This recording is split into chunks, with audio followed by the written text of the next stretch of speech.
Welcome to Shad's Guitar Show. Whether it's the gear or the players who made the gear famous, join me each episode as we discuss all things guitar. Well, hey, what's up everyone, and welcome into yet another exciting episode of Shad's Guitar Show. As always, I am so glad that you're joining me for this episode as we dive into a little bit about the Beatles. Now, that's a huge topic, obviously. One of, if not the biggest band in pop and rock and roll of all time. But I happened to just watch the movie Let It Be, the 2024 re-release. Obviously, the original was filmed in 1969 and 1970, but Peter Jackson, kind of updated it and restored it so that it could be released to a new audience. And I watched it, and it's thrilling and fascinating to watch these guys. I mean, that we have, the benefit now of seeing a whole career, these guys, and all the things that, McCartney has done since the Beatles, even George Harrison before he passed away. So many amazing solo albums, Also, John Lennon did some great solo work before his untimely death. And, Ringo is still out there making music. But ultimately, it's fascinating to have, kind of a fly on the wall view of these guys creating some of the most iconic music of all time. And it's just fascinating to watch the way that they worked. And, as a gear fanatic, just being able to see all the amazing gear that they were using to get these great tones and sounds. And it's really just fascinating. But one of the high watermarks when it comes to the Beatles is their first appearance on the Ed Sullivan Show. And that's really where the Beatlemania and the whole, larger than life persona of the Beatles started. And, back then that was when they, had the mop tops and the suits and, the clean cut guys. When you watch the Let It Be movie, they all had long hair and beards and more scruffy. And, it's just a different time. But it's fascinating to go back to that Ed Sullivan Show and see, firsthand how the Beatles really became world famous and got on the world stage. So this episode is going to talk about that show, the importance of the show, and also because, we're all gear obsessed, we're going to talk about the gear they were using for that show. So let's jump into this episode that I've entitled The Day That Changed Music Forever. Sunday, February 9th, 1964 was the day that forever changed music and pop culture. The Ed Sullivan Show was one of the most popular television programs in the United States, and at 8 p.m. Eastern Standard Time, the Beatles made their live debut on American national television before an estimated 73 million people. This single television appearance mesmerized an entire generation, and you have to wonder how many future musicians' dreams began that day. How many kids were inspired to form bands and be like the Beatles? Virtually every famous American rock musician would say later, "When I saw the Beatles on Ed Sullivan, it changed my life." It was on that Sunday night that the Beatles conquered America and Beatlemania had taken hold of the nation. Their music, mop-top hairstyles, matching suits, and Beatle boots all helped create an indelible image. But their instruments also made a huge impression on everyone watching. Paul McCartney's 500 series Hofner bass, John Lennon's Rickenbacker 325, George Harrison's 63 Country Gentleman, and Ringo's Ludwig drum set all became extensions of their individual personality. This instrumental lineup contributed significantly to America's first impression of the Beatles, an image permanently etched on the minds of U.S. youth. The instruments used that night instantly became known as Beatles instruments and provided a shopping list for every aspiring group, thousands of which sprang up in the days and weeks following the Sullivan broadcast.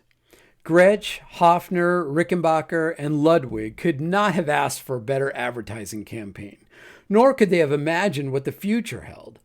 Music stores throughout the U.S. were soon clamoring for these instruments, and demand far exceeded supply. It was every manufacturer's dream.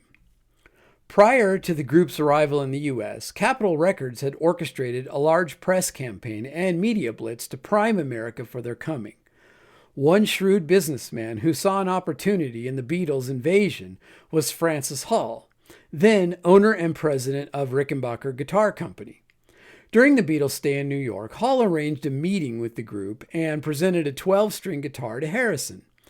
While it was widely believed Lennon also received a guitar at the meeting, company archives show that Lennon's new 325, intended to replace his original, was not yet presented. After the TV success in New York, the group traveled by train to Washington, D.C. for its first U.S. concert, February 11th, at the Washington Coliseum, where they played in the round. It seems laughable now, but at several points between songs, Starr and some stagehands would spin the pedestal on which his drums were set in order to give everyone in the audience an equal view of the Beatles. The concert also provided the nation's introduction to Vox amplifiers. To fans, the group was a phenomenon, and they brought these never-before-seen amps made in Britain. At the time, Gibson and Fender dominated the American market for professional guitars and amps. But here were the Beatles, presenting an excitingly different range of equipment. And because of them, America's hopeful teen musicians would want Rickenbacker, Gretsch, and Hofner guitars. Also Ludwig drums and Vox amps. All would become as much a part of the Beatles' identity as the group's hair. The following day, the group returned to New York for 2 shows at the prestigious Carnegie Hall. Tickets were oversold, and some of the audience sat outside, behind the group. The equipment was the same as in Washington, though photographs from this performance reveal that McCartney's original bass, the 61 Hofner, was present as a spare. After the 2 Carnegie Hall shows, they flew to Miami Beach, where they stayed in the Duvel Hotel. It was from this location that they would make their second live appearance on Sullivan.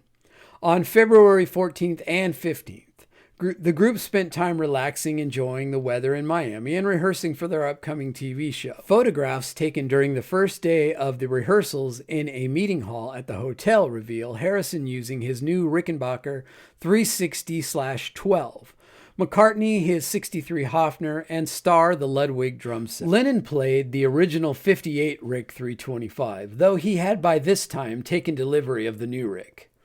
According to the original receipt in the Rickenbacker archive, the new 325 was shipped on February 13th, directly to Lennon at his hotel from the Rickenbacker factory in California.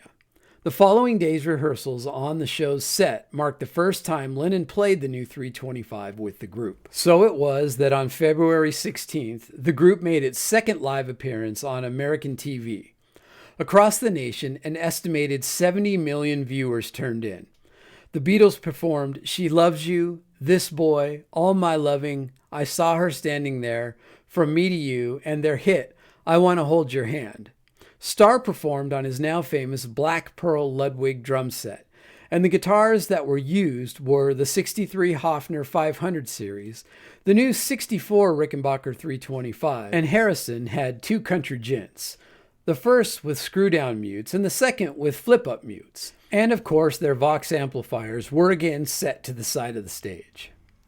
Many a music retailer and manufacturer had Ed and the boys from Liverpool to thank for a very good season, as crowds of teenagers rushed to buy Gretsch and Rickenbacker guitars, Hofner Beatle basses, and Ludwig drum sets. Gretsch, Ludwig, and Rickenbacker greatly expanded operations, trying to increase production to meet an overnight surge in demand. While in Germany, Hofner worked to establish U.S. distribution. In England, calls and telegrams started pouring to Jennings Musical Industries, requesting Vox Beatles amplifiers. It was the dawn of the golden age for garage bands. And as an aside, as I've gone back on YouTube and watched some of those Ed Sullivan performances, it's easy to see why there was such a hysteria and so many people were caught up in this band. I mean, all these years later, watching it on YouTube, even had a visceral, emotional kind of, effect on me. I found myself like being completely enamored and like, oh my gosh, look at this. I mean, it was like something no one had ever seen before. I mean, these guys were just so cool.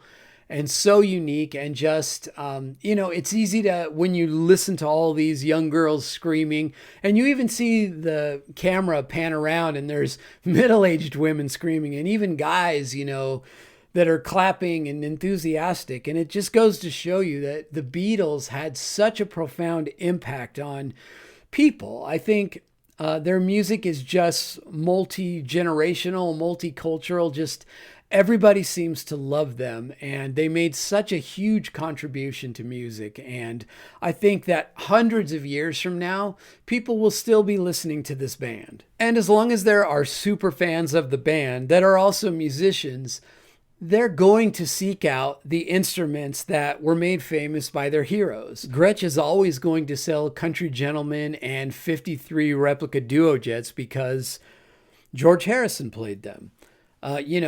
John Lennon will always be the reason that people want to buy Epiphone Casinos and Rickenbacker guitars because, John played them.